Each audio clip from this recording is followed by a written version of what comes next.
වෙහෙසකර දිනයක් අවසානයේ වරුණේ නේවාසිකාගාරය වෙත ගමන් ගත්තේ මතක් ගිමන් හැරීමේ අපේක්ෂාවෙනි.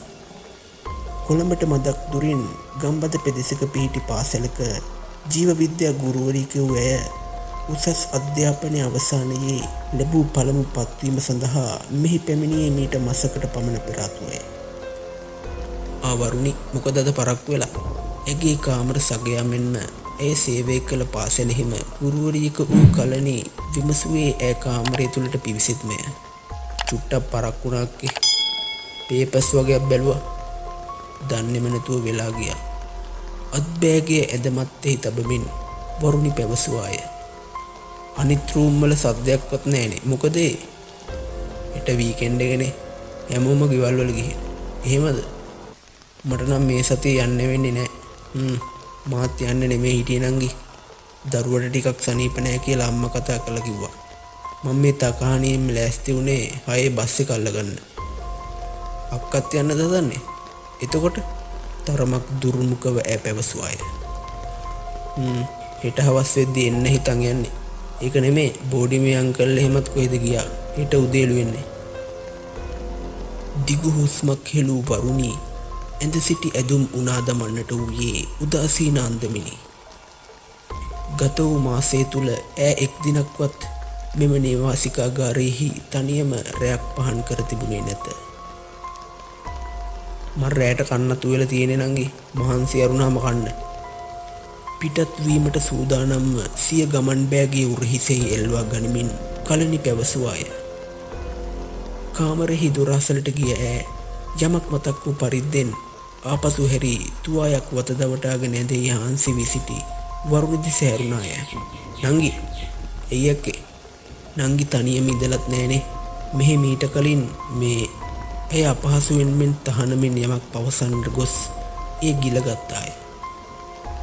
කරුවල වැටෙන්න කලින් ඇඟපත හොදගෙන කාමරයට ඇවිත් දොර ලොක් කරගන්න. තවත් කුමක් හෝ පැවසීමට සැරසුනද වික්ෂිප්තව බලා සිටි වරුණියට මන්ද ස්මිතයකින් පමණක් සංග්‍රහ කොට ඇය පිටත්ව ගියාය. ඇගේ එම බියමුසු වූ සිනහව තුළ නොකියූ බොහෝ දේ සැඟව තිබුණි දැයි වරුණියට නොසිතුනාම නොවේ. වරුණි අවදි වූයේ කුමක් හෝ යම් දෙයක ගැටෙන හඬිනි. අවට පරිසරයේ අඳුරෙහි ගිලී තිබූ අතර ඇයහට ඇසී තිබුණේ සුළඟට ලෙල දෙමින් පැවති දොරපියන් පතෙහි ශබ්දයයි.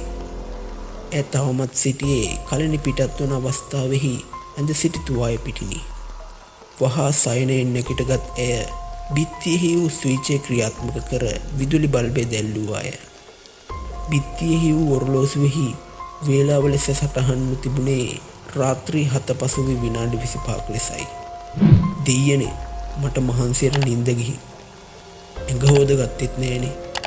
Taman හටම මුමුණා ගනිමින් ඇය මල් වැටුණු චීත්තරෙද්දක් ලය මැත්තේහි දවටා සබන් හා අනිකුත් අඩුම කුඩුම තිබූ කුඩා ප්ලාස්ටික් බාල්දියක්ද රැගෙන කාමරෙහි එළිපත්තට ආවේ ඇඟ හොදා ගැනීමේ අපේක්ෂාවෙනි. නේවාසිකාගාරයේ තිබූ ගොඩනැගිල්ල පිහිටියේ ගම්මානෙහි අනිකුත් නිවාසයන්ගෙන් තරමක් දුරට හුදකලාවය. තට්ටු දෙකක් වශයෙන් ගොඩනගා තිබූ පහත කොටස නිවාසිකාගාරයේ හිමි නිවාසියන්ගේ පරිභෝජන සඳහා ඉහළ කොටසෙහි වූ කාමර 4ම කුලී පදනම යටතේ වාසය කළ අය සඳහා වෙන් කර තිබුණි. ඉහළ කොටසට නැගීමට නිවසට පිටතින් අත්වැටක් සහිත පඩිපේලියක් සාදා තිබූ බැවින් නේවාසිකයන් පැමිණීමේදී හා පිටවීමේදී නිවසියන් හට එතරම් කරදරයක් සිදු වූයේ නැත. හැරත් එහි සිටි සියලුම දෙනා විවිධ වෘත්තීන්හි යෙදුණු කාන්තාවන් පමණක් වීමත් රාත්‍රී 8 පසුවීමට පෙර ආතුව පැමිණීමට කල් තබාම දැනුවත් කර තිබූ බැවිනුත් වෙනත් පෞද්ගලික ගැටලු ඇති වූයේද නැත. එගේ කාමරයේ තිබුණේ පඩිපෙළ තිබූ අන්තයට වන්නටය. අනිකුත් කාමර 3 එක පෙළට අනෙත් අන්තය දක්වා පිහිටි අතර ඒ කෙළවරෙහිම නාන කාමරයේ පිහිටා තිබුණි. නඩත්තු කටයුත්තක් හේතුවෙන් දින කිහිපයක පටන් එය භාවිතා නොකළ බැවින් වර්ණිය තුළු අනෙකුත් තරුණියන් දිය ස්නානය සඳහා නිවස පිටුපස තිබූ තරමක් පැරණි ලිඳක් භාවිතා කරන ලදී. කොරිඩෝවෙහි අඳුරු කෙළවර දකිද්දීම ඇති ගැස්සී ගියේ එහි වූ අඳුර නිසා වෙන්ම නොවේ. අඩක් විවරව පැවති නාන කාමරෙහි දොරපළු අතරින් කවුරුන් හෝ ඈ දෙස බලා හිදින අයුරක් හැගෙන්නට උඩවිනි. හිස මුදුනෙන් පටන්ගත් තියුණු සීතලක් කසේරුකාවෙහි පහළ කෙරවල තෙක්ම ෂණයකින් ගමන් කරපු ඇයට දැනුනි. සිතට දැනුණු තනිකම මුසු භීතිය හේතුවෙන් ඈ වෙවුලා ගියාය. එසැනින් පියවි සිහියට පැමිණි වරුණි බිත්තියෙහි වූ ස්විචය ක්‍රියාත්මක කළෙන් නාන කාමරය තෙත් වූ පටු කොරිඩෝව ආලෝකමවත් කරමින් විදුලි බුබුල දැල්විනි. ඇගේ සිතට තරමක් සහනයක් ගෙන දීමට ඒ සමත් විය. නාන කාමරෙහි දොර මදක් විවෘතව පැවතීම හැරුණුකොට වෙනත් විශේෂිත යමක් පෙනෙන්නටද වූයේ නැත. මනස්ගාත ඈ පඩිපෙළ දිගේ පහළට බසින්නට වූයේ එසේ සිතමිනි. නිවසෙහි පහත කොට සහ එහි එලිපත්ත සම්පූර්ණයෙන් අඳුරෙහි ගිලී පැවතිනි. විදුලි බුබුලු ක්‍රියාත්මක කිරීමට අවකාශයක් නොවූයේ එම ස්විචයන් නිවස ඇතුළතින් තිබූ බැවිනි. නමුත් පුරහඳ සහිත පුන් පොහෝ දින පසු වී ගතව තිබුණේ දින 2ක් පමණ කාලයක් බැවින් ඉහළ තට්ටුවෙහි කොරිඩෝවෙහි මෙන් නොව නිවස අවටින් දිස් වූයේ මද අඳුරකි. එම මාලානික අඳුරට දැස් හුරුවන තෙක් මද වේලාවක් බලා සිටි අය නිවස පිටුපස තිබූ මදක් ගරා වැටුණු ළිඳ වෙත ගමන් කරන්නට වූවාය. ඒ අඩි 2ක පමණ බැම්මකින් වට වූ පැරණි පන්නයේ එමෙන්ම ගැඹුරු ළිඳක් විය. පසෙක තිබූ කඹයක් ගැට ගසන ලද පනිට්ටුවගත් ඈ දිය නෑමට පටන් ගත්තාය. වත තෙමා ගිය පළමු දිය පහරින්ම එය වෙවුලන්නට වූයේ එහි වූ සිසිල් බව නිසා වෙනි. පනිට්ටුව පිරෙන්නට කිහිප වරක්ම දිය පුරවා ගත තෙමාගත් ඈ සබන් පෙට්ටිය අතට ගත්තේ දින කිහිපයකින්ම හරිහැටි සෝදා ගැනීමට නොහැකි වූ කොණ්ඩය සබන්ගා පිරිසිදු කර ගැනීමටයි. සටසටාස් අනුකරණයෙන් ළිඳට මදක් ඔබ්බෙන් වූ පඳුරු ගොන්න දෙසින් මතු වූයේ සියුම් ශබ්දයකි. හරියටම කිව්වොත් කවුරුන් හෝ වියලි දඬු කැබැල්ලක් බිඳී යන ආකාරයෙන් තැබූ පියවරක හඬක් ලෙසින් එය ඇසුණේ. ඇගේ හෘද ස්පන්දන ශබ්දය ඇයට මැසෙන්න තරම් වේගෙන් ගැහෙන්නට විය. ඒ කුඩා කාලයේදී ඇගේ අත්තම්මා විසින් කියා දෙන ලද එක් වෘත්තාන්තයක් චිත්‍රයක් විලසින් සිතෙහි ඇඳී ගියේ ෂණයකිනි. ගොම්මන් කළුවර වැටෙන වෙලාවට පාළු ලිංගසල තරුණියන් ආකර්ෂණය කර ගැනීමට කරක් ගසන අමනුෂ්‍ය ආත්මයක් පිළිබඳව කතාව කීය.